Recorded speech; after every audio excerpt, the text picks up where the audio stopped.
I'm Vanessa Tyler. This is Blackland. Today, a mind-blowing interview that doesn't seem real, but it is. It's like a movie, a horror movie, and LaKeisha Walker has the unfortunate starring role. It really is the new age slavery. It really truly is, because I was sold. I did not receive a dime of any money that was earned from me. I was humiliated. I was raped. I was tortured. And this was like a daily thing. A side of human trafficking that could be right under our noses, right now on Blackland. And now, as a brown person, you just feel so invisible. That's not fiction. Where we're from. Brothers and sisters, I welcome you to this joyful day. We celebrate freedom. Where we are. Oh my God. Get on the ground. I know someone heard something. And where we're going. We the people means all the people. The Black Information Network presents Blackland with your host, Vanessa Tyler. Imagine this: cold, dangerous, unforgiving streets, and women forced to make the money or face the abusive consequences. The women, the slaves of the sex trade, human trafficking. LaKeisha Walker knows all about that life. You have to let her tell her story. Miss LaKeisha Walker, welcome to Blackland. Thank you. Thank you so much for having me here. We have a lot to unpack. Let's start at the beginning. How did you become a victim of human trafficking? How old were you and where were you?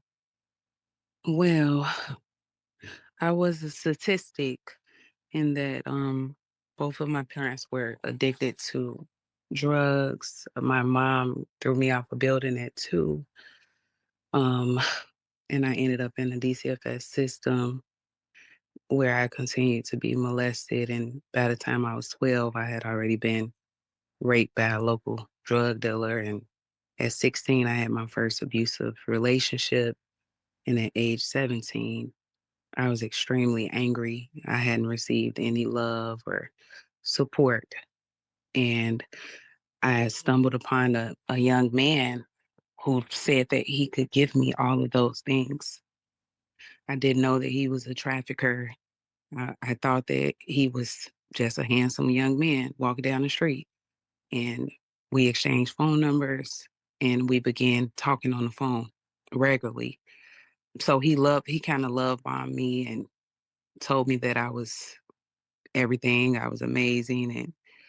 And from there, he began to trauma bond me and tell me that he had been through some of the horrible things that I went through as a child. I'm still stuck on your mother threw you off the roof at 2.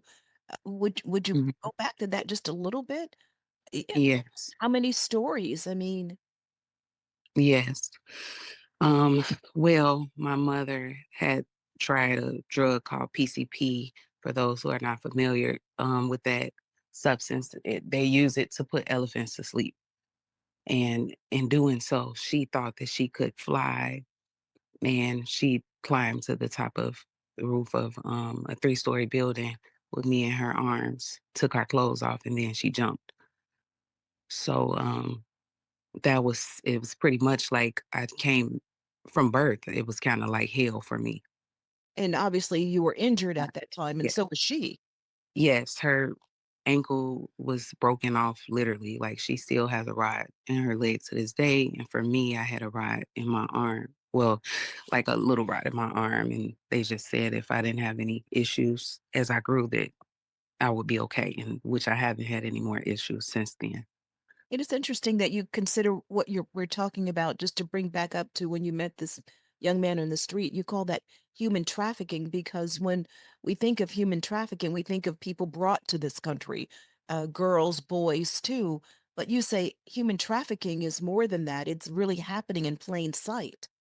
Yes, this literally happened to me not far from where I was raised, where I grew up at. And so it literally can happen next door.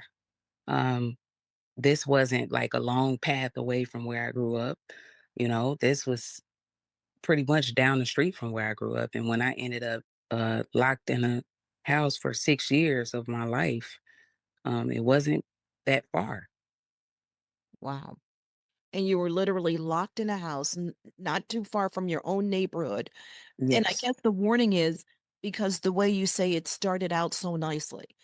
He started, really feeling your pain, going through what you went through, so he says, as a child. And I guess the warning for our girls who are already in trouble or vulnerable out there is that how nice things start, how they're there for you. Even other women, yeah, we're there for you, sister. Then they turn and they turn ugly, and what was nice is mean and evil. Yes, I tell people all the time, these are all red flags. There are certain characteristics that help us identify traffickers. And then there's characteristics that help us identify the survivors. And which is why I start my story off by just telling you a little bit about what life was like before I met him.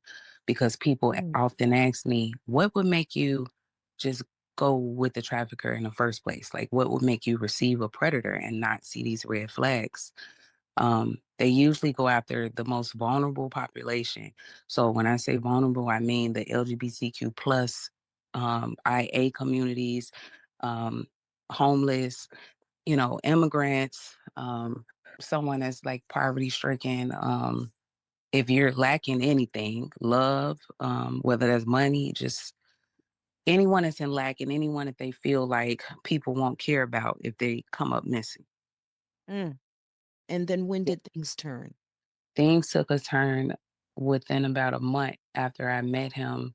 I thought that I was his girlfriend at this point, and he actually dared me one day to go into a strip club, and I didn't know where it was coming from. I didn't know what he really was talking about. But he did call me beautiful, and I had never heard him refer to me as such. And I didn't want to say no because I felt like if I tell him I'm not going to do this, then he's going to make fun of me or he's going to take away that sense of love that he was giving. So Mm, I said yes, but I didn't think that he would actually do it. I thought maybe he was just talking, but by the end of that night, there I was at a strip club. And so when I walked inside, about there was another man at the door, which I later found out that he was a gorilla pimp. And then and there the were about definition of a gorilla pimp is? yes.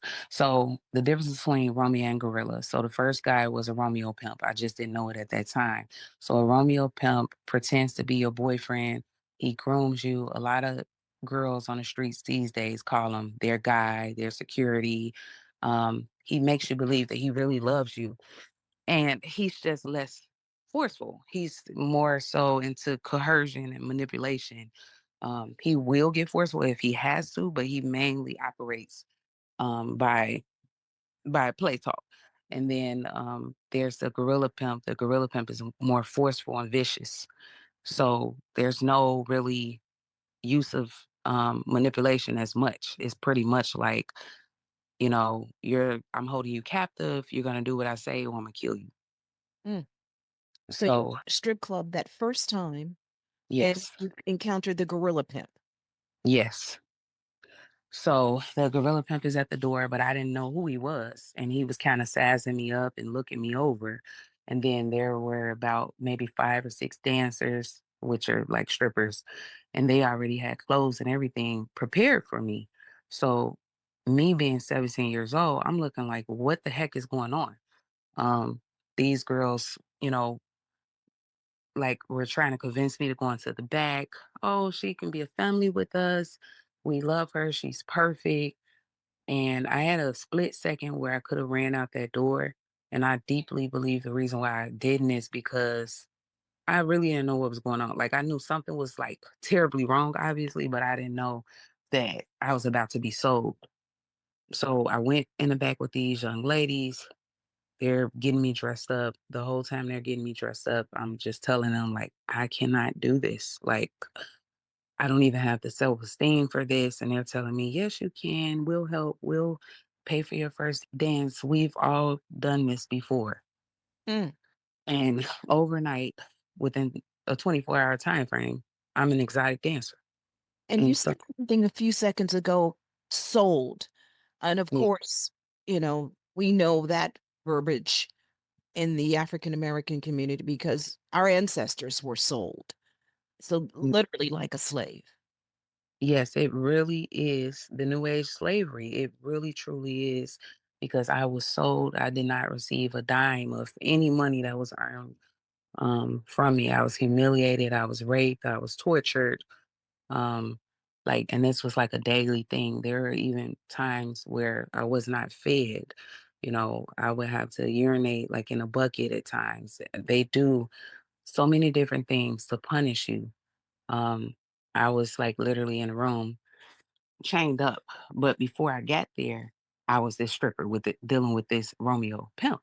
So the Romeo pimp has me stripped for about 3 weeks, okay? Because that first night, after I completed that action of stripping, and I tell people all the time, they use that. Um, they'll try to see how far they can get you to go. So once they see that you'll do something that they say, then they kind of press past your boundaries. So at the end of the night, I had told him like, "Hey, I did what you said. In fact, I've done more than what you said. So can we just get out of here? Can you get me out of here?" And he says, "No, you need to continue to dance so that you can make money to support our lifestyle and support like me being with you. Like I've been giving you this love and everything. And if you don't, then I'm gonna leave." And so I danced for about 3 weeks. At this point, it was nothing, no sex yet. Um, until one day he brought me to the strip club and pretty much just left me there and disappeared. And so what I know now that I didn't know then is that he had sold me to this gorilla pimp. Um, I came looking for him at the end of the night, at the end of my shift, and I couldn't find him. And those same girls that pretended to be friends, they had already turned on me. They were threatening to cut my face and everything else, um, just because they said that I was taking, like, I guess, their clientele. Um, so at the door was the gorilla pimp. And as I'm leaving out, he tells me that I need to come and have a conversation with him immediately. And the way he said it, it put so much fear in me. I just knew that I needed to. So I go out to his car to have this conversation. And once we get to the car, he tells me, "Hey, I'm not going to beat around the bush with you. I'm about to sell you. You're going to be like my sex slave. And if you don't, then I'll kill you. And if you tell anybody, I'll kill them." You've got to be kidding, she thought. But one look into his evil eyes, she knew he wasn't. So I You began. really felt that you just couldn't get out the car or just not show up the next night? I mean, where were you living? Were you living with them? No, I was actually living at my grandmother's house. So since the very beginning of this story, like with the whole strip club thing and me stripping for about 3 weeks, I went home. I was taken to my grandmother's house and I came in like dressed half naked and everything. And she looked at me like she saw a ghost. And in that moment, I felt like deep down she knew something was wrong, but she didn't address it or say anything to me. So neither did I, because I didn't even know how to start to explain how this all happened. So I didn't say anything. Um, and then after the point of the gorilla pimp's involvement, I definitely didn't say anything because then it was like so much fear that I really didn't want him to kill me or my family. But I did begin to start to get away because he sold me immediately.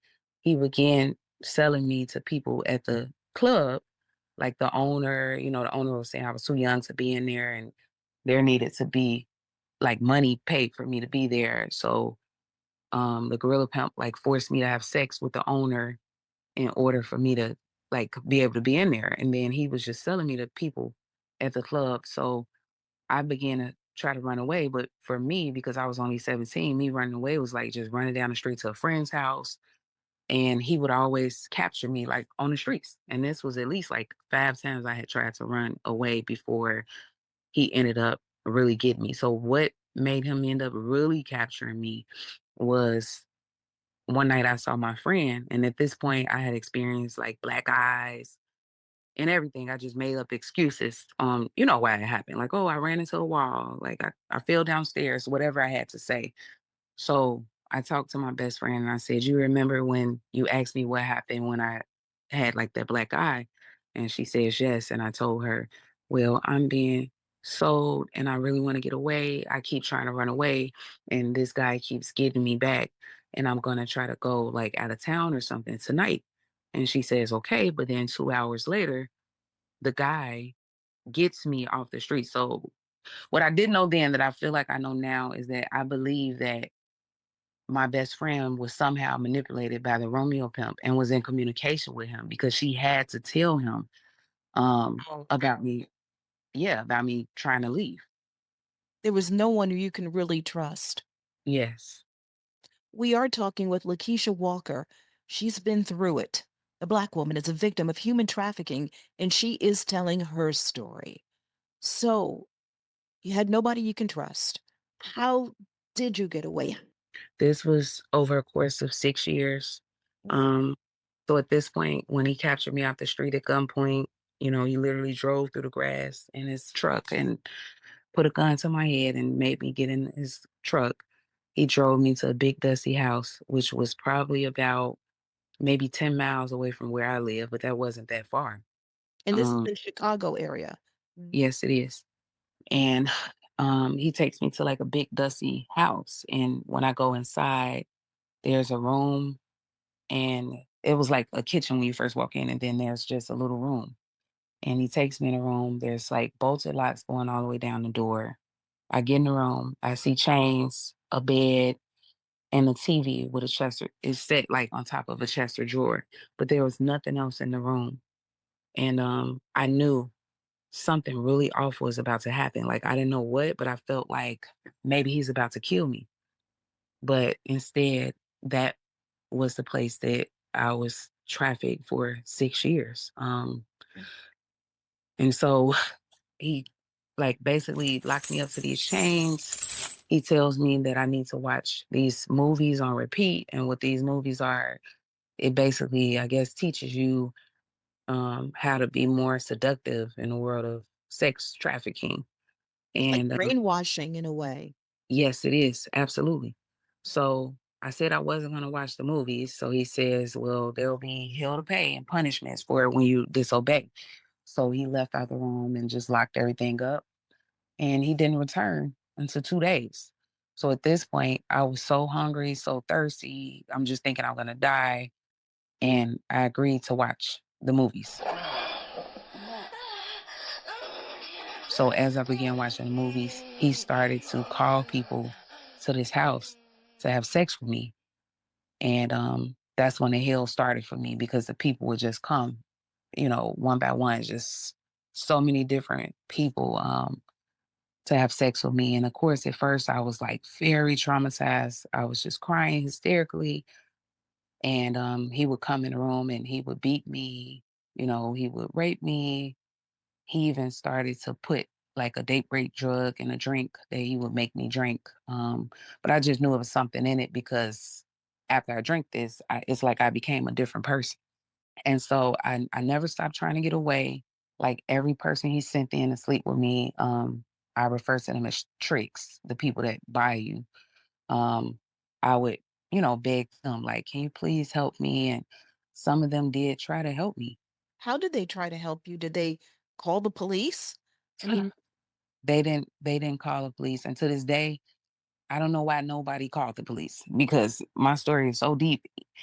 Even my friend ended up coming to this house, and I'll tell you about that in a moment. But these tricks didn't call the police. They felt that they were man enough or strong enough to protect me. They felt like they could just make him move from the door and they can get me out of there. And that's not what happened. Like once they got to the door and, told the pimp to let them out the door, he ended up pulling a gun on them from them just telling him, like, I'm about to get her out and this and that. And he threatened to kill them. So many of those people ran off. And I tried at least 3 times with tricks. I didn't want to try too much because those were also times that I was beaten bad. they were there taking advantage of you themselves. Exactly. That they were almost as guilty, equally as guilty. Yes. And these were white men, black men. Who were these people that would come into this abandoned looking house on the outskirts of Mm, Chicago? all different types of people. Um, some of them were business.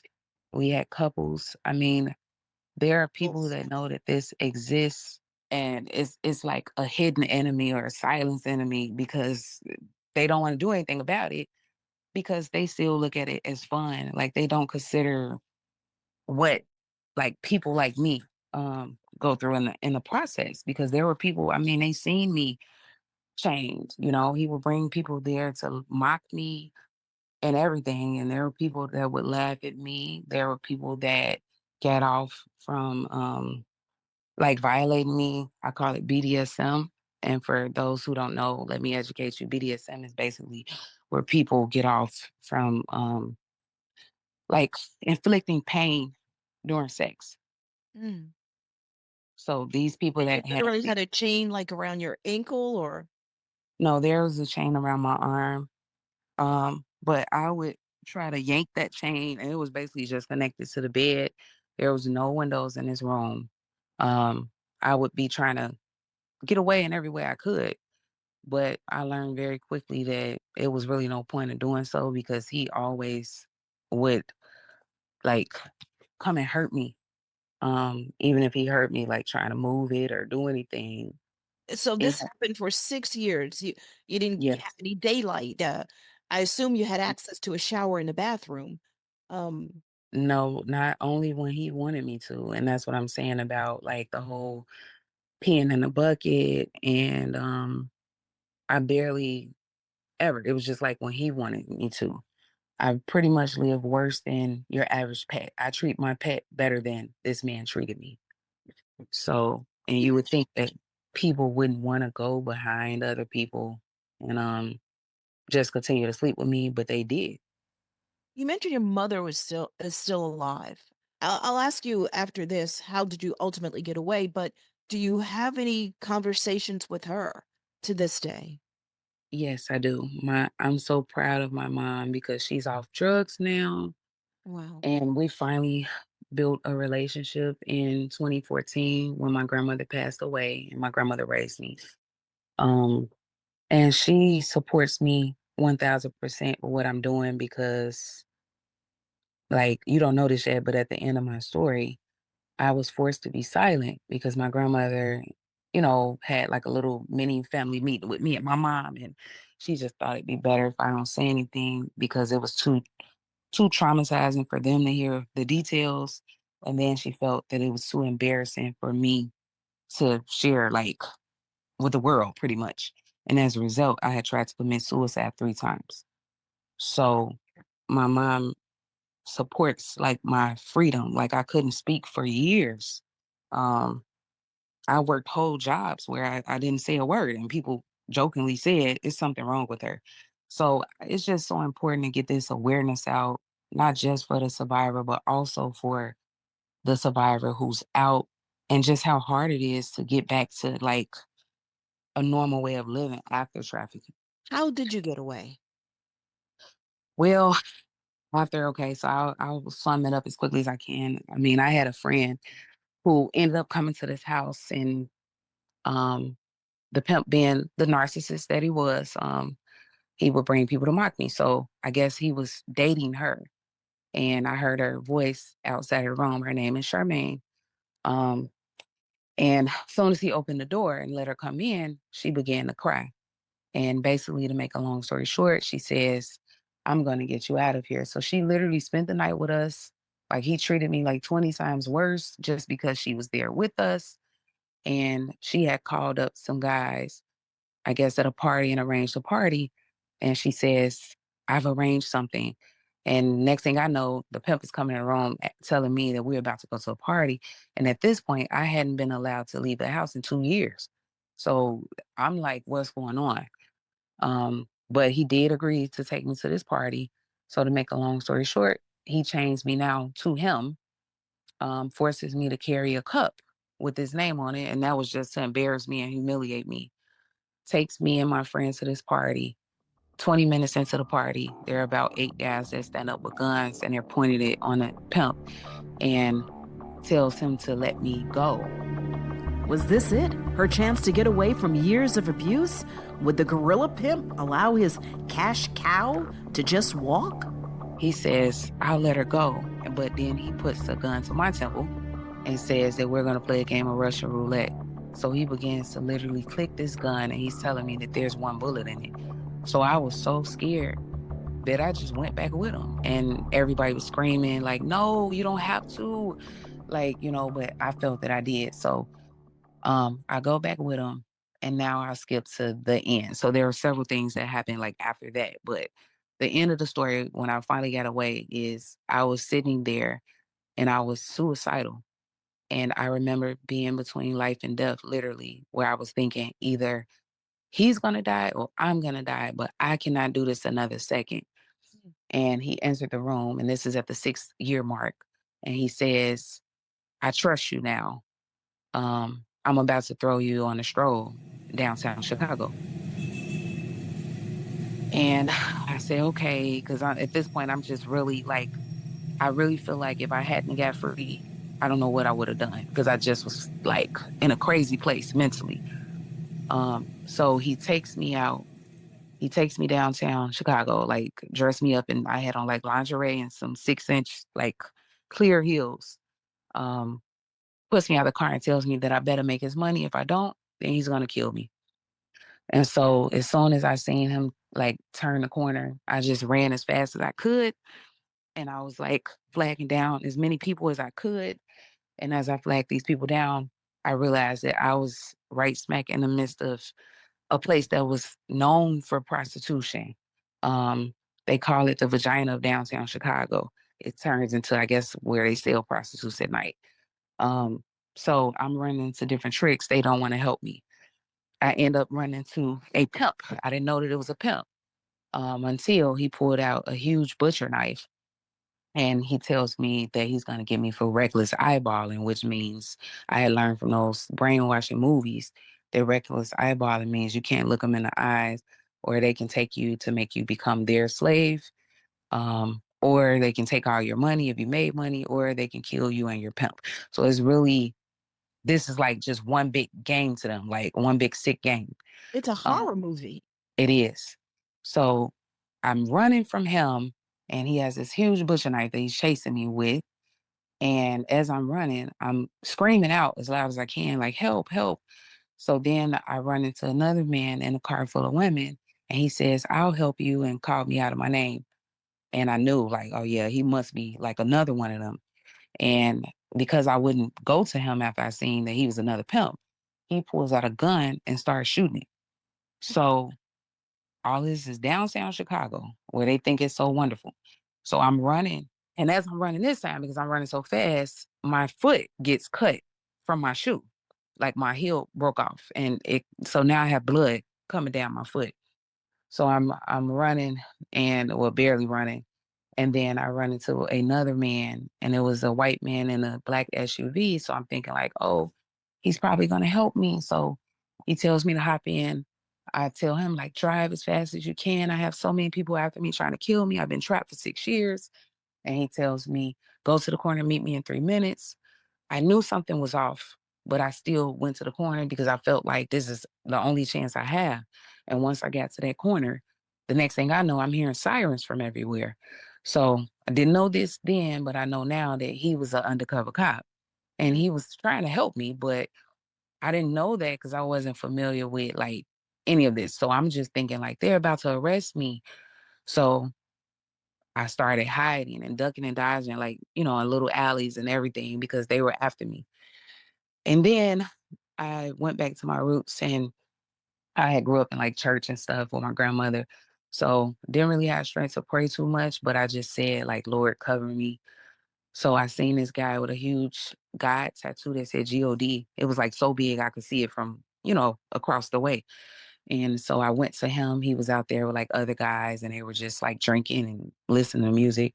And I quickly told him that it was people after me, and can he please give me away? So he agreed. They put me in a car, and they had like some covers that they put over my head. And he, like, as he began to drive, there was literally police shining the light through the window, but they just didn't see me. So he drove me far away to some type of convention, and it was about 2 hours away from where we were. And once we got there, they had listened to my story in the car. They act like they were gonna support me. He tells me, go into the room because it was like this huge, really, I guess, ritzy like hotel. He tells me to go into the room and get myself cleaned up. And I do that. So this would be the time. Can these white men in the hotel finally help her?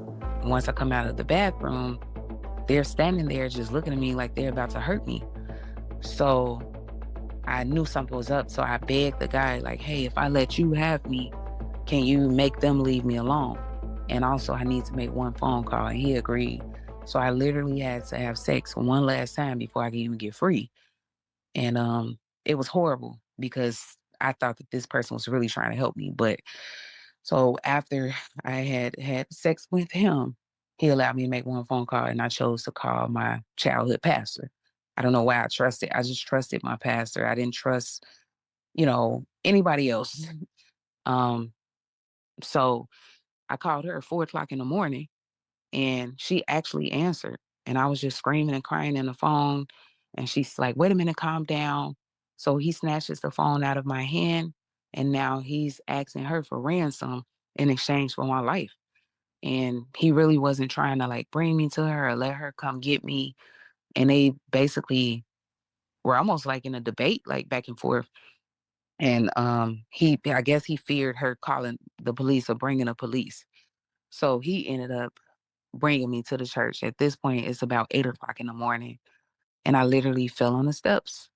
And my leader had like a crew of women to like, you know, with like combs and brushes and towels and just everything to kind of nurse me back to health. And that was how I got free.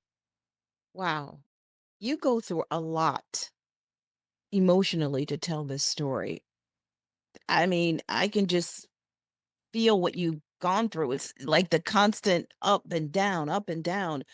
But no matter how painful the story is, you feel compelled to tell it. Why? Yes, I have to. Um, I feel like all of this would mean nothing if I didn't. And I know that it is my life's purpose. As a result of everything I went through, like constantly I would see on the news how girls just like me, boys, men even, were being like captured and snatched into human trafficking or labor trafficking. And I would cry and I would be up all night um, kind of fighting with myself on whether or not I wanted to come forward to help somebody else. And finally I got into that place. And this is after years of like counseling. I have a trauma therapist to this day. How do you heal from such abuse? Well, I have my faith. Definitely, spirituality definitely plays a role.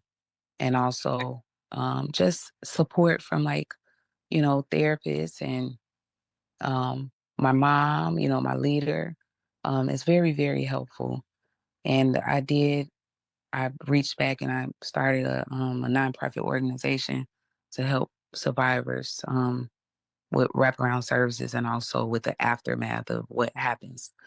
Like to kind of help them like restart their lives after because I know how hard it is firsthand. The organization Honorable Women. Yes.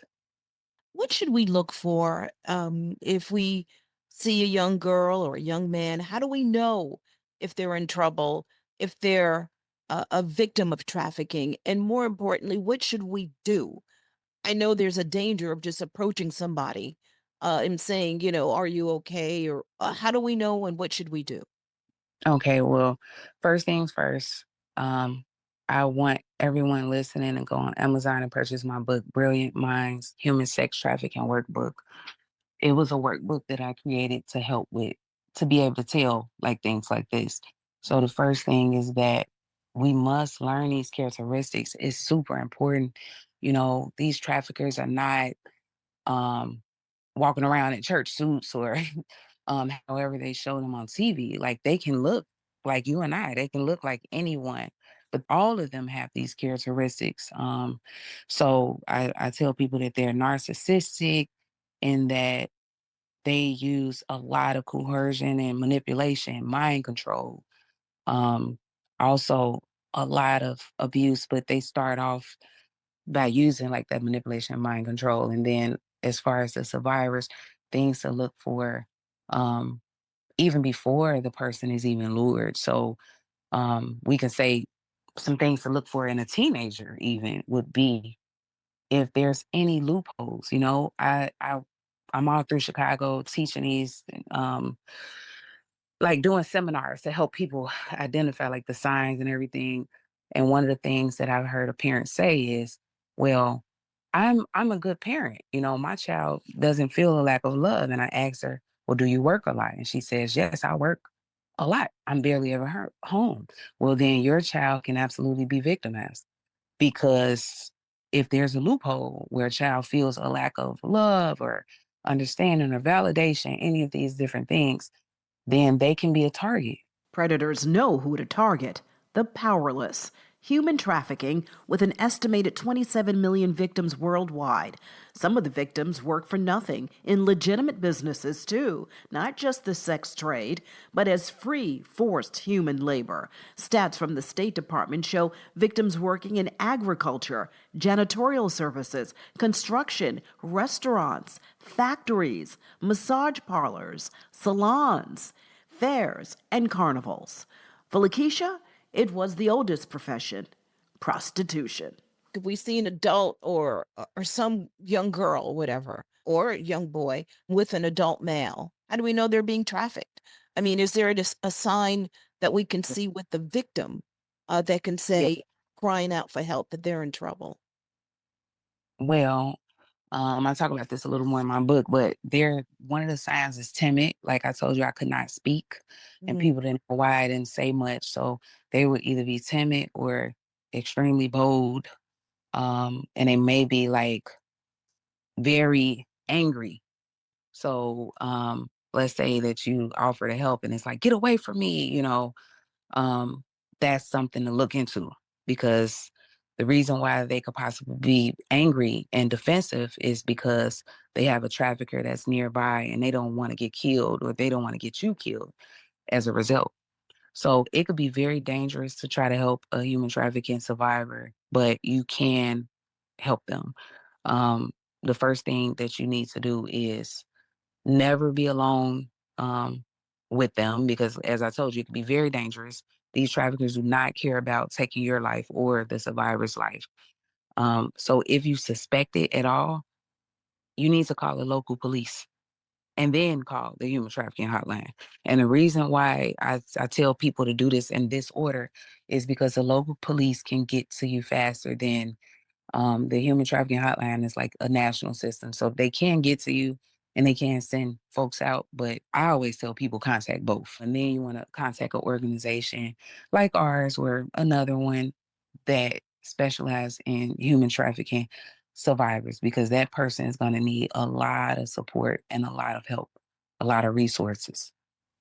Now, what's your life like today? I understand you're a mom yourself. How do you talk to your daughter? How do you fear that something like this could happen to her? I wouldn't say that I fear it, but I definitely teach her to be cautious. I'm always talking to her about human trafficking. I even start young. Like I have an 8-year-old son as well. And even though he's 8, I tell people that there is a way to talk to the little ones about trafficking. I wrote a children's book called Bubble Spoke Up, and that's just a book that warns about how to respond when you feel uncomfortable. So as they're younger, I'll just speak to them about predatory behavior. And as they begin to get older, then you can have that conversation. So I would say about 12 years old and up, it would be more of like the full human trafficking conversation. And I just tell her I don't want her to be afraid, but I want her to know that it is out here and it's still out here and that she needs to be cautious and mindful. And there are certain apps as well that I, educate communities on using.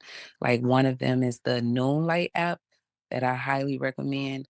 You want to get an app that can help with just you being able to quickly contact the local police. Let's say that you're not able to do anything else. Like they have apps where at the touch of a button, I know with the Noonlight app, you're able to get in contact with the police, and they can actually come to where you are. Even if the person takes your phone at that point, or if something happens, the police still can locate you and come to where you are to try to rescue you out of that situation. So just being extremely prepared and aware is the main thing. People need to have these conversations and not be afraid to have these conversations, especially with the youth. And you're saying the Noon Light app? Never heard of Yes. it. Mm-hmm. Yes. It's called the Noon Light app. Mm. Again, your organization is Honorable Women. How can listeners connect with you and get your books and learn everything that you're doing?